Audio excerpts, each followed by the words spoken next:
Okay, so I'm going to show an atypical line battle. This is between France and Great Britain. So right here we have French forces. These appear to be French line infantry, along with French cuirassiers. So let's see. Now here we have the British side. This is British light infantry and more British light infantry. So back during the Napoleonic Wars, it was very common to conduct line battles, which essentially everything is maneuvered via drill movements. So see how everyone's in a nice line. Everyone gets orders to fire, charge, etc. Officers were very pertinent, and officers usually appeared in uniforms like this. So right now they're trying to set up on this hill so they have the high ground. Anytime you have the high ground in a battle, you are given a major advantage. Also, it's going to make it very hard for those French cuirassiers to try to charge up that hill, being that horses don't go up hills very good generally. And this is a very hilly map. So essentially, it appears that the British are going to try to hold this hill and wait for the French to charge.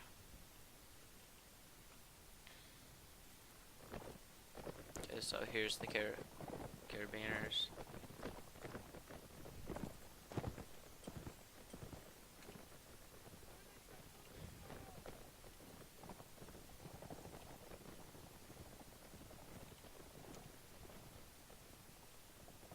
So they're setting up on hill. Their officer's probably figuring out what he wants to do with his men. Oh, here's the first shots. They see those French cuirassiers and they're now firing volleys onto them. Volleys were most effective because you could fire off shots in a mass, and usually at least one person would hit. So being that they just took shots, the officer's going to pull them back and wait for their line infantry, which is holding up on a hill.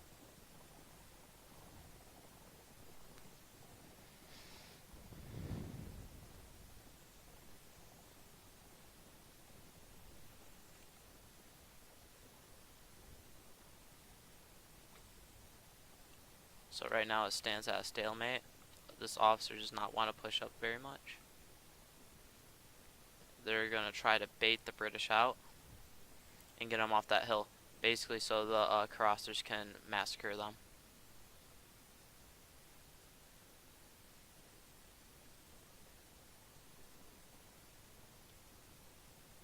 And generally line battles would take place in large open fields like this, as to give an advantage to artillery, but in this battle it appears no one had taken any artillery units.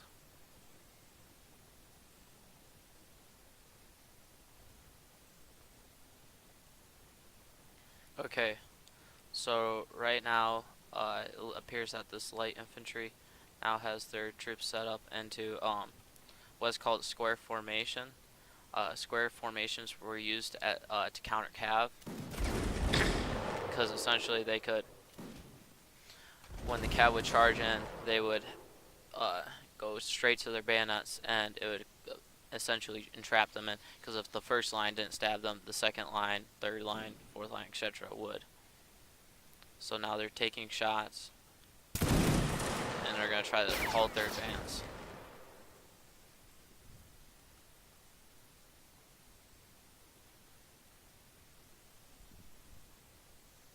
So again, they're holding up on that hill.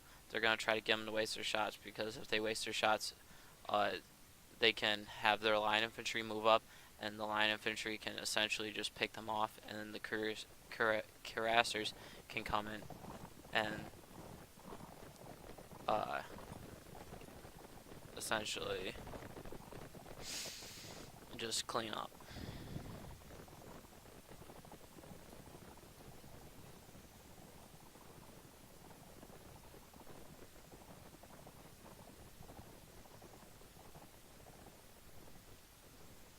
So it looks like they're going to try to flank.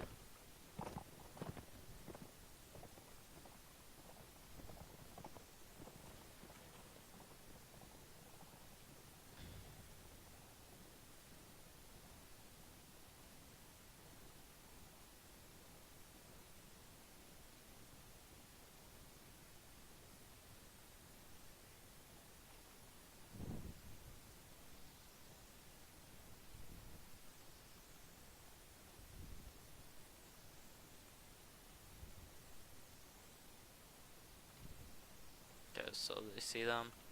They're not adjusting because they're already in square formation, but they are adjusting their fire lines in order to get good shots off, because when they charge, what they'll do is they'll hold their volleys and they'll fire.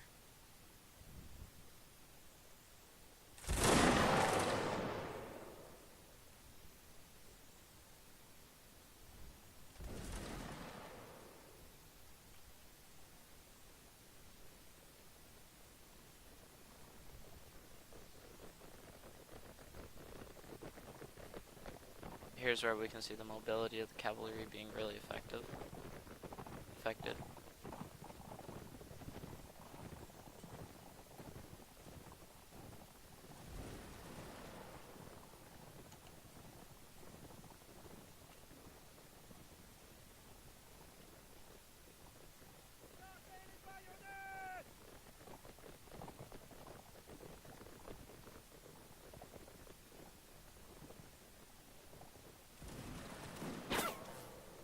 Okay, so now we have the first casualties coming in.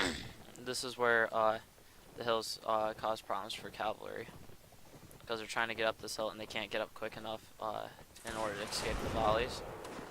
So they're taking massive casualties. They're not even gonna be able to get to the peak of the hill.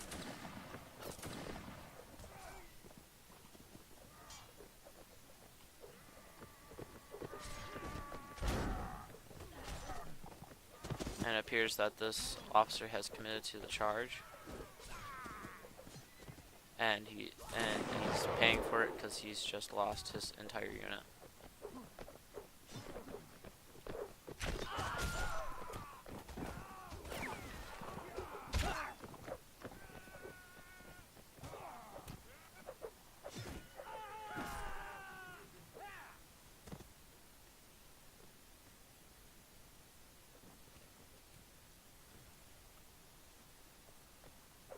So the carabiners are down, all except for their officer,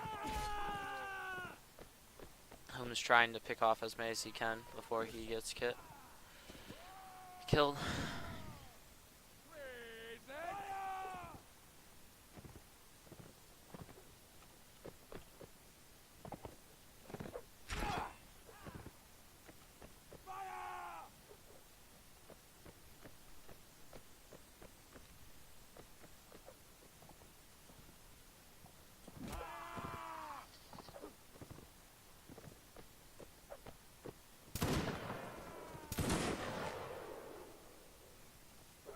And he's now been dismounted, and he's down. So that should leave just the French line infantry versus the British light infantry. Yep. And they refuse to leave the slope. The officer probably just saw their cav get massacred, and now he's essentially doing this is a looks like about a 2-to-1, if not almost a 3-to-1 conflict. So he's gonna have to play extremely defensively. You can see him using his spyglass to spot the enemy. He's gonna try to bait them, and he's gonna try to reverse roles and make himself the defender. And it appears to be working, because they're starting to draw out, because they figure that they have the numbers in order to take casualties. What you'll probably see is, if I had to guess, they are going to volley 2 to 3 times, and then they're going to go for a bayonet charge.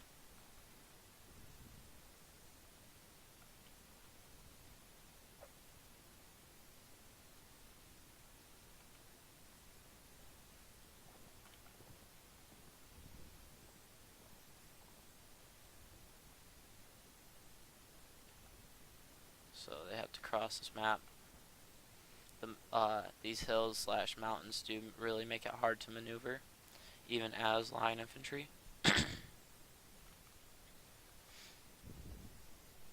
So this big slope that this infantry is holding up on, it's going to do them a favor, because it will probably even out the numbers. So when they enter melee, they have a chance of actually winning.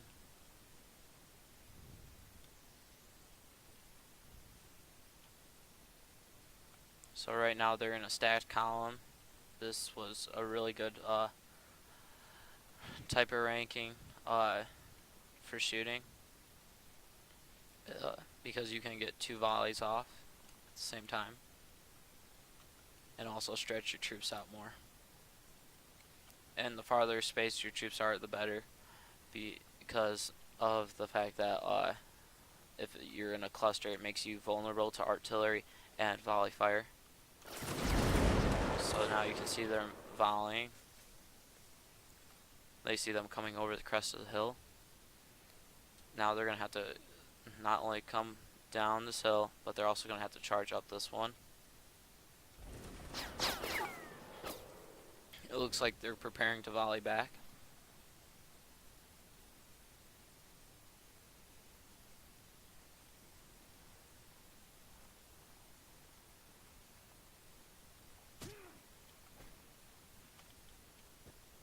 As you can see, where the bullets hit, these rifles are not very accurate. So now what's happened is the 2 divisions of light infantry have broke apart from each other in order basically to separate the shot groups. So instead of having 50 people fire at a tight group, they're now having to fire at 2 quite spread out groups. And you can see the French are taking casualties due to it.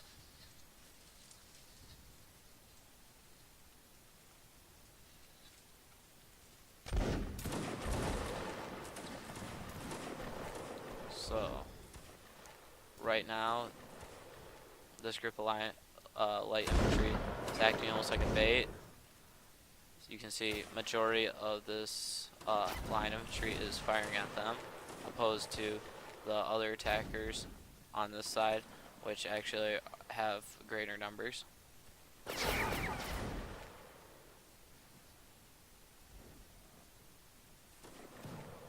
Which just caused them to take on 4 casualties, including an officer casualty, I believe. And they're getting picked off. Once they get down to small numbers, about 5 to 6 people, they will probably bayonet charge, which is getting quite close to that. And obviously once they dwindle their numbers and there's no one left, they will win this battle.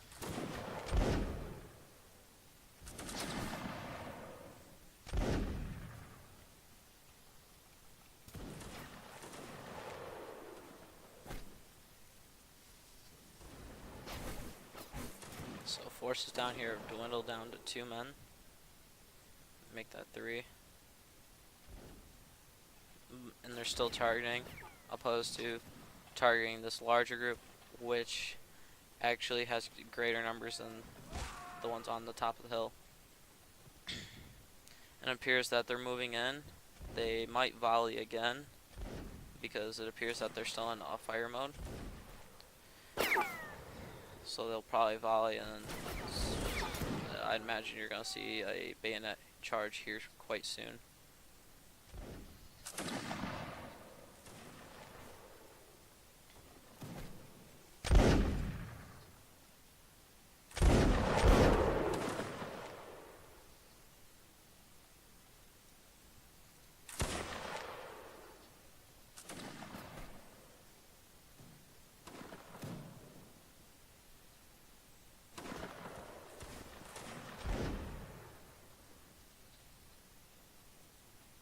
No, these Frenchmen are not giving up without a fight. As you can see, the British are still taking casualties.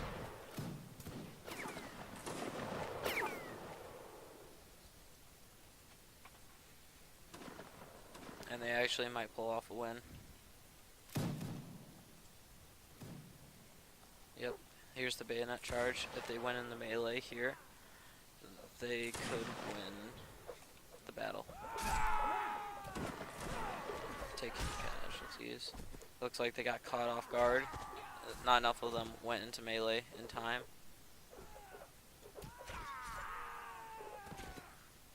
So it appears the bayonet charge is going to favor the British, and it's strongly due to numbers. And there we see the United Kingdom wins.